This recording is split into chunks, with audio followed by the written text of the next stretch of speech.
ले चलते हैं आपको राजस्थान विधानसभा में इस वक्त नेता प्रतिपक्ष गुलाब चंद कटारिया क्या कुछ कह रहे हैं। कोई चिंता की बात नहीं, जो डूबना है प्रदेश को तो डूबेगा। मतलब 10 वर्ष में चाहे मेरा सरकार रही हो चाहे आपकी रही हो, किसी मैं स्वयं शिक्षा मंत्री हूँ, अपराधी होऊंगा, कोई चिंता की बात नहीं। लेकिन आप कम से कम इन 10 सालों से इन जितनी कोचिंग संस्थाएं चल रही है, इनकी जितनी परीक्षाएं हुई है, उनके परीक्षा के रिजल्ट के साथ आप एक टीम लगा करके इनका पोस्टमार्टम करो, तब आपको समझ में आ जाएगा कि ये बीमारी कहाँ से चली है। ये बीमारी इन व्यवसायियों के थ्रू चली है। मैं और आप पेपर आउट करेंगे, पेपर लाऊंगा, 5 लाख दे दूंगा, 8 लाख दे दूंगा, मैं क्या 2 करोड़ 5 करोड़ 8 करोड़ दे सकता हूँ क्या भैया? ये सारे के सारे जो पैसे देने वाले बड़े बड़े दिग्गज लोग हैं, जो कोई 10 करोड़ में पेपर ले जाता है, कोई 3 करोड़ में ले जाता है, कोई 2 करोड़ में ले जाता है, फिर अपने कोचिंग संस्थान में रिजल्ट लाता है, उसके बाद बड़े बड़े पोस्टर बाहर लगाता है, मेरा 100% सिलेक्शन। ये है बीमारी की जड़।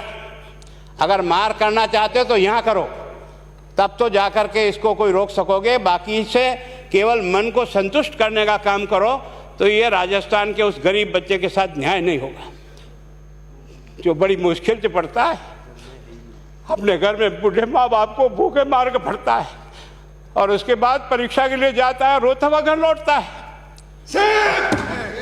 क्या दुख नहीं होता है? हम लोगों के मन में कोई रहम नहीं है कि आखिर उस बच्चे का क्या होगा जो अपनी बड़ी पीड़ा के साथ पढ़ रहा है। इन सारे पैसे वाले लोगों के पास में आपने सारी सरकारी नौकरियों को भेज दिया। मैं बहुत कड़वा सच बोल रहा हूँ। आज जो पिछले 8 साल में नौकरी में लगे ना, उन सब का भी पोस्टमार्टम कराओ, आपको लगेगा आधा फर्जी मामला निकलेगा। कोई है नहीं, कोई सोचने वाला है इस पर कि आखिर उसके दर्द को कौन जानेगा, है ना। जिस प्रकार से हमने परीक्षा के माध्यम से इन पैसे वाले लोगों को उतार करके सारे के सारे उन गरीबों की आशाओं के ऊपर पानी फेर दिया। रात और दिन पड़ता है, भूखा प्यासा पड़ता है, घर बेच करके पढ़ता है, खेत बेच करके पढ़ता है, लेकिन जब उसका सिलेक्शन नहीं होता तो जहर खा के मरता है। कोई इस पीड़ा को समझने के लिए तैयार नहीं है। और हम इस कानून को ला करके दुनिया को बताना चाह रहे हैं कि हमने इतना बड़ा कानून कर दिया, इस कानून से कुछ भी नहीं होगा। मैं आज आपको कह रहा हूँ, ये जो आपने नए प्रावधान जोड़े हैं, मैं सोचता हूँ कि मुझे कुछ बोलने की इच्छा नहीं, मुझे बहुत दुख है इस बात का। क्या होगा ये?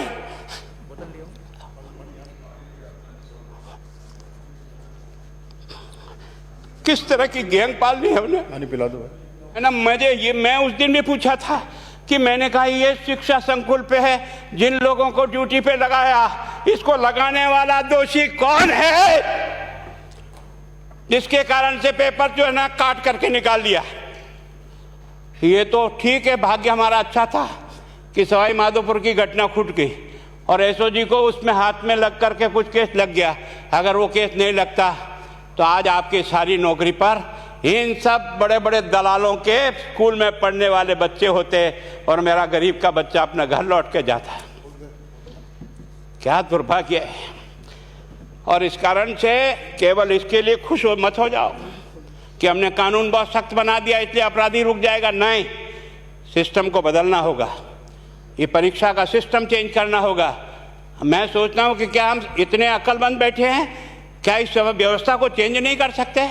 क्या एक ही पेपर हर राजस्थान में 20 लाख बच्चों को दिया जाए? क्या इसका कोई ऑल्टरनेट नहीं हो सकता? इसका ऑल्टरनेट सोचना चाहिए कि हम परीक्षा को टुकड़े टुकड़ों में कैसे कर सकते हैं। जिले के अनुसार पेपर नहीं, एक नहीं हम 25 पेपर बना सकते हैं। कौन से सेंटर पर कौन सा पेपर जाएगा कोई तय नहीं करेगा कौन सा जाएगा, और हम जो इच्छा होगी उस सेंटर पे वो पेपर भेजेंगे। और ये जितने भी प्राइवेट कॉलेजों में आपने सेंटर बना रखे उनको बंद करो, इनको तुरंत बंद करिए एक ऑर्डर से। जितने भी सरकारी विद्यालय है और सरकारी नौकर ही एग्जामिनर बनेगा और एग्जामिनेशन करेगा, तब तो आप इसको बचा पाओगे। ताकि आप और मैं कितने भी कानून बदल कर दें, आपका वो जांच करेगा, आपका वो अधिकारी आएगा। आपने कहा भाई सेशन जज के नीचे नियुक्ति नहीं होगी, इसके अलग से कोर्ट होगा, बहुत अच्छी बात है। प्रोविजन जो आपने डाले हैं वो स्वागत योग्य है, स्वागत करता हूँ, पर इन प्रोविजन को लागू तो आप और मैं ही करूँगा, कौन करेगा? जब हम ही ठीक नहीं है तो इन प्रोविजन क्या रोएंगे अंदर बैठे बैठे? जब तक हमारा दिल और दिमाग ठीक नहीं होगा ना, इस बीमारी का इलाज नहीं होगा। हमने शिक्षा के मंदिर को भ्रष्टाचार की भट्टी में जलाकर खाक कर दिया।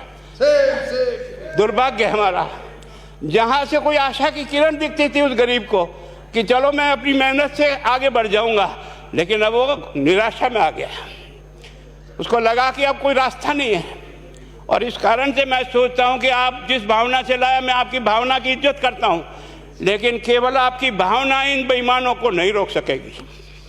इसको रोकने के लिए हमको सिस्टम को बदल करके और तुरंत उस पर ध्यान करना चाहिए। कानून 302 का बना हुआ है, क्या मर्डर रुक गए?